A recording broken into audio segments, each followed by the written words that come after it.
Bismillahirrahmanirrahim. Assalamualaikum warahmatullahi wabarakatuh. Kita bicara masalah istinja di dalam makrifat. Istinja ini pada sisi makrifat menurut Muhammad Saman bahawa yang dimaksud dengan istinja bersuci manakala kita selesai membuangkan air besar ataupun kecil. Dan sebab kita membuang air besar atau air kecil itu dikarenakan kita memakan makanan dan minuman. Jadi sebelum kita memulai beristinja, terlebih dahulu kita menjaga apa yang menyebabkan kita beristinja.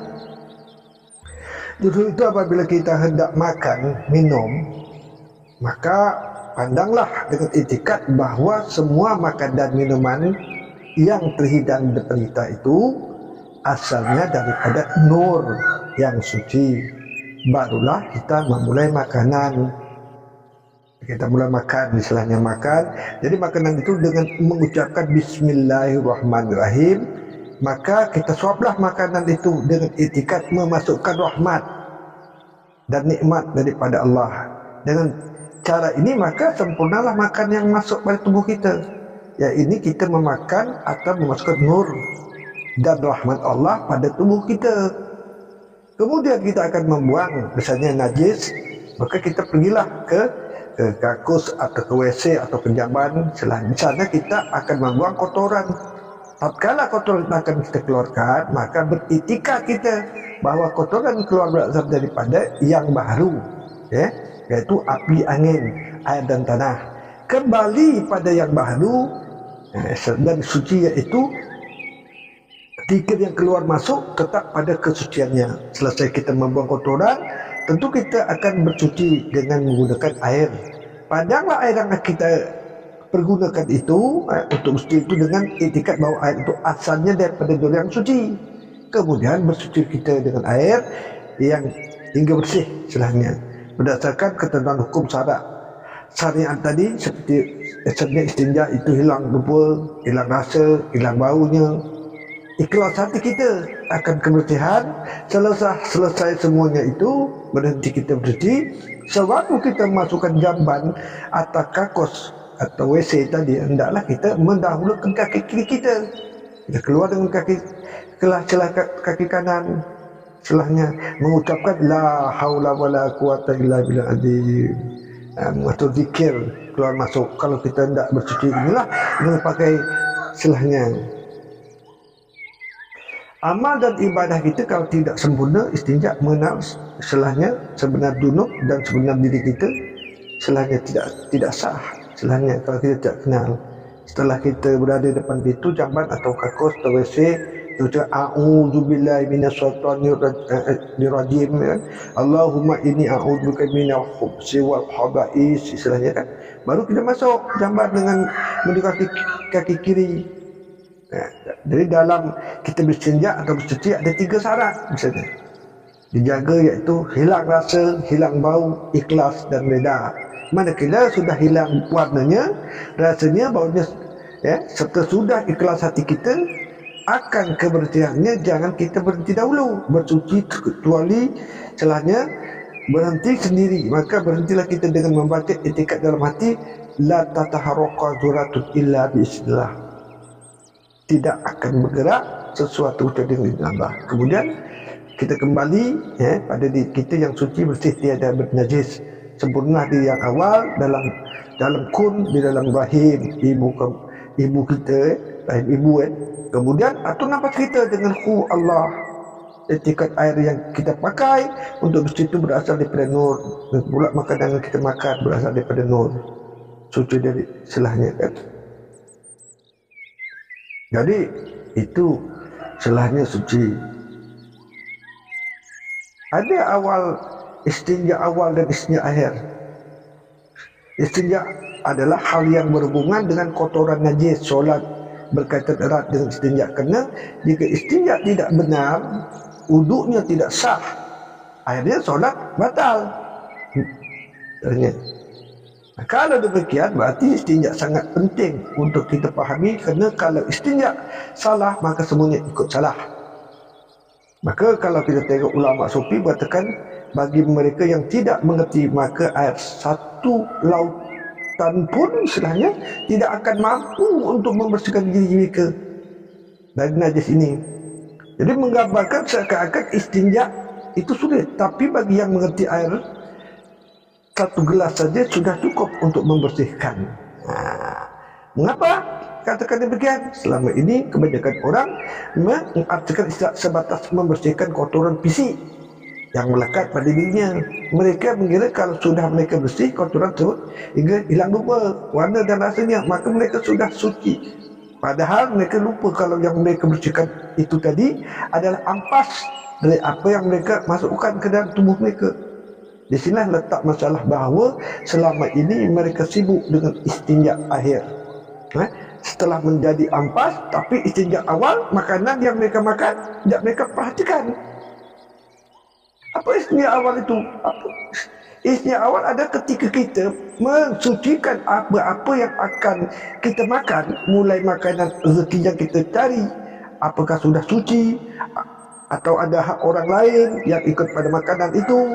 Karena apakah mungkin ketika makanan yang kita masukkan ke dalam diri kita selahnya berasal dari barang yang bukan hak kita atau barang haram? Kerana bisakah kita sucikan dengan hanya menghilangkan rupa, warna dan rasanya?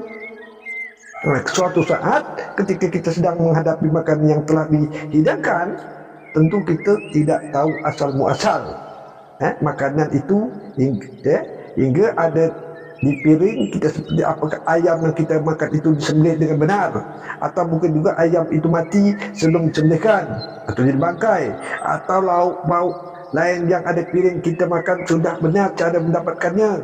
Nah, disinilah kita harus mencucikan dulu semuanya sebelum selahnya masuk ke dalam diri, bahawa makanan atau rezeki yang ada di hadapan kita memang kita sucikan, ya kan?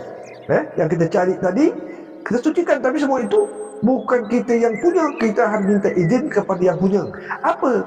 Kita fikir barang yang bernyawa yang ada dapat kita itu ikhlas kita makan jasadnya.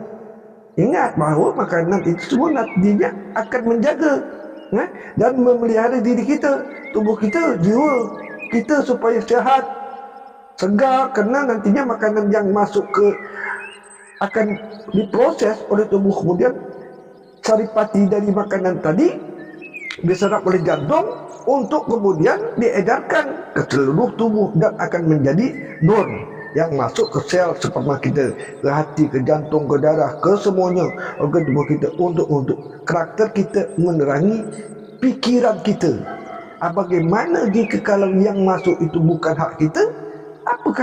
Apa tidak pikiran efek nanti untuk diri kita dan untuk turunan kita?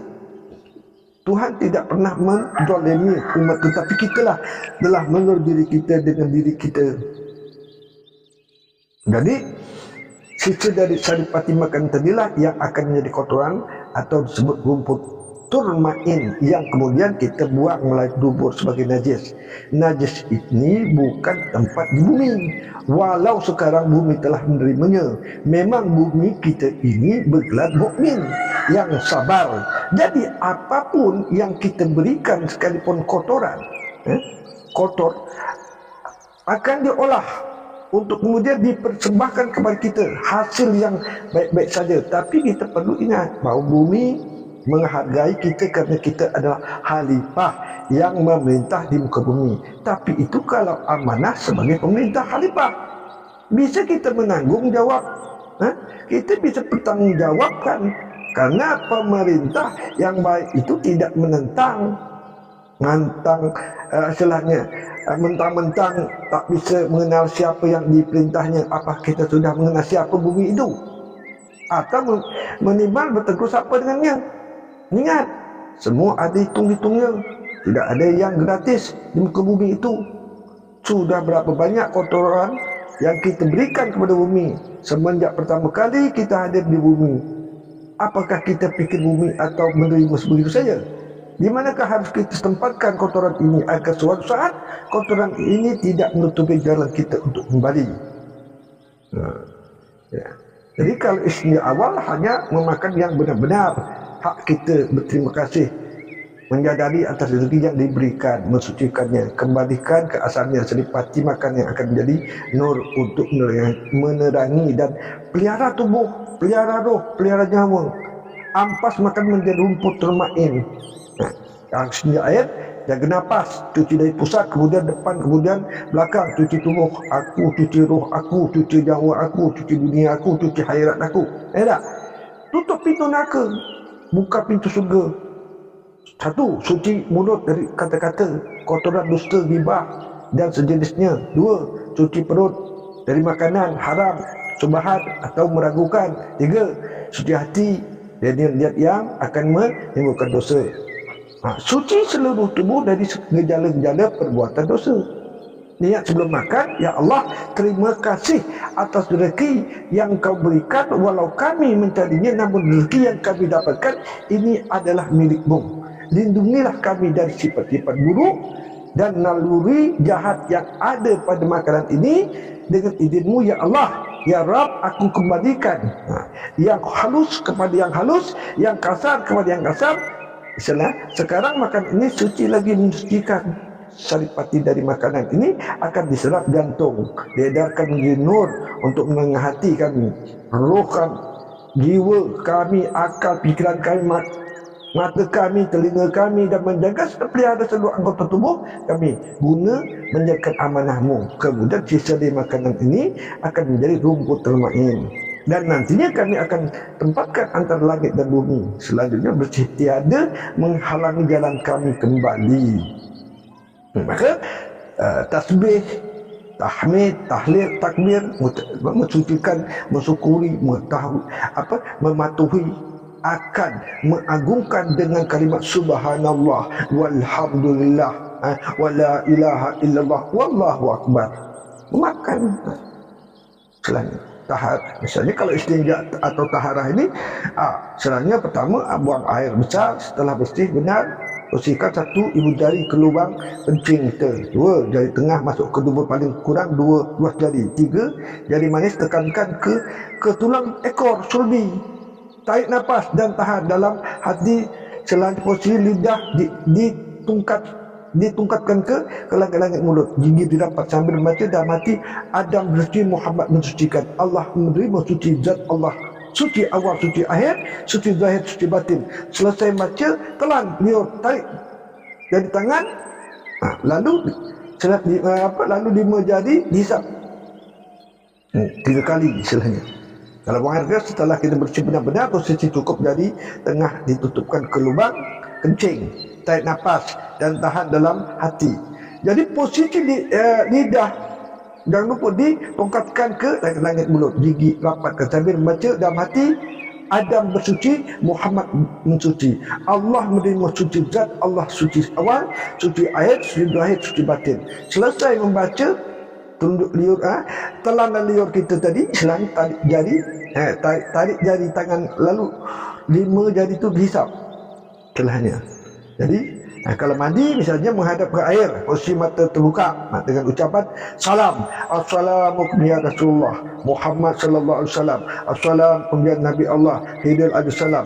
Lalu baca dalam hati, hai saudaraku air, angin, tanah dan api, janganlah engkau sakiti jasadku dari dunia sampai akhirat. Lalu selawat 3 kali, Allahumma salli ala sayyidina Muhammad wa ala sayyidina Muhammad, 3 kali, Allahumma salli ala sayyidina Muhammad wa ala sayyidina Muhammad, Allahumma salli ala sayyidina Muhammad wa ala sayyidina Muhammad. Kemudian mandi sampai bersih, ambil air, posisi lidah ditungkatkan ke langit, mulut gigi rapat, tarik nafas dan baca dalam hati, Adam bersuci, Muhammad mensucikan. Allah mensuci, zat Allah suci awal, suci akhir, suci zahir, suci batin. Telan liur, lalu tiupkan ke air selagi dan siramkan dari kepala hingga ke seluruh badan. 3, ambil air lagi, posisi lidah ditungkatkan ke langit, mulut dirapatkan, baca lagi. 1 nafas dalam hati, aku mandi nur Muhammad, mandi zat, mandi sifat, mandi asma, mandi apa, mandi ruh, mandi nyawa, mandi di dalam kandang Rasulullah sahibina iddahudatul haq akbar, la ilaha illallah Muhammad Rasulullah.